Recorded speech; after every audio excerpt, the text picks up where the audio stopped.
नमस्कार. महाराष्ट्र योजना कॉर्नरमध्ये आपल्या सर्वांचे स्वागत आहे.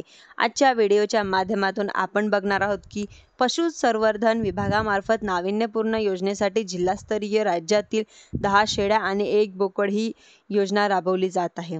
या योजनेसाठी लागणारे महत्त्वाची कागदपत्रे कोणती आहे? या योजनेसाठी कोणता फॉर्म भरू शकतो? याबद्दलची संपूर्ण माहिती आपण आजच्या व्हिडिओच्या माध्यमातून जाणून घेणार आहोत. तुम्ही जर माझ्या चॅनलवरती पहिल्यांदा आला असाल तर चॅनलला लाईक, सबस्क्राईब आणि शेअर करायला विसरू नका. चला तर तुमचा जास्त वेळ न घेता आपल्या व्हिडिओला सुरुवात करूया. पशुसंवर्धन नाविन्यपूर्ण योजनेसाठी काही महत्त्वाच्या टिप या ठिकाणी देण्यात आलेल्या आहे. ते सुद्धा आपण बघणार आहोत. योजनेअंतर्गत पश्चिम महाराष्ट्र, खानदेश आणि मराठवाडा विभागातील जिल्ह्यात उस्मानाबाद, संगमनेर व या जातीच्या शेळ्या या व बोकड यांचे गट वाटप करण्यात येणार आहे. म्हणजेच की 2 योजनेअंतर्गत कोकण व विदर्भ भागातील हवामानामध्ये तग धरणाऱ्या आणि तसेच पैदा क्षमता आणि उत्तम स्वस्त असलेल्या स्थानिक जातीच्या शेळ्या व बोकड यांचे गट वाटप करण्यात येणार आहे. टीप क्रमांक 3 म्हणजेच की लाभार्थी निवडताना 30% महिलांना प्राधान्य देण्यात येणार आहे. या ठिकाणी सांगण्यात आलेलं आहे. तसेच की लाभार्थी निवडताना काही निवडीचे निकष या ठिकाणी प्राधान्यपणे म्हणजेच की उतरत्या क्रमाने देण्यात येणार आहे. ते सुद्धा आपण बघणार आहोत की दारिद्र्य रेषेखाली लाभार्थी या ठिकाणी पात्र असणार आहेत.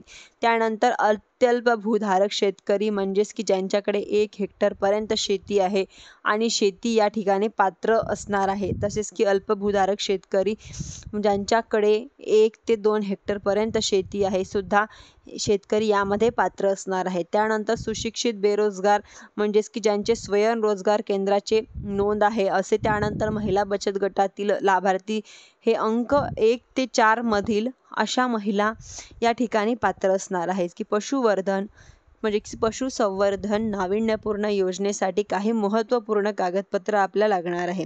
जसे की फोटो, ओळखपत्राची सत्याप्रत अनिवार्य आहे.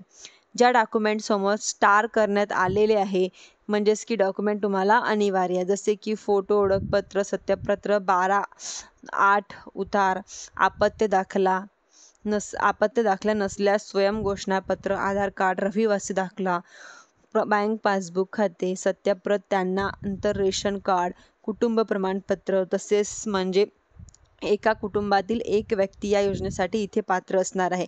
त्यानंतर 7/12मध्ये लाभार्थ्यांचे नाव नसल्यास कुटुंब संपत्ती व अथवा दुसऱ्याची जमीन भाडेतत्वावर करारनामा, जर तुम्ही दुसऱ्यांची जमीन भाडेतत्वावरती करून खातं असाल तर त्या ठिकाणी तुम्हाला करारनामा हा लागणार आहे. त्यानंतर अनुसूचित जाती जमाती असल्यास जातीचा दाखल्याची सत्याप्रत लागणार आहे. इथे काही कागदपत्रे आहे जे तुम्हाला अनिवार्य आहे, परंतु तुमच्याकडे जर असतील तर ते कागदपत्र तुम्हाला द्यायची आहे.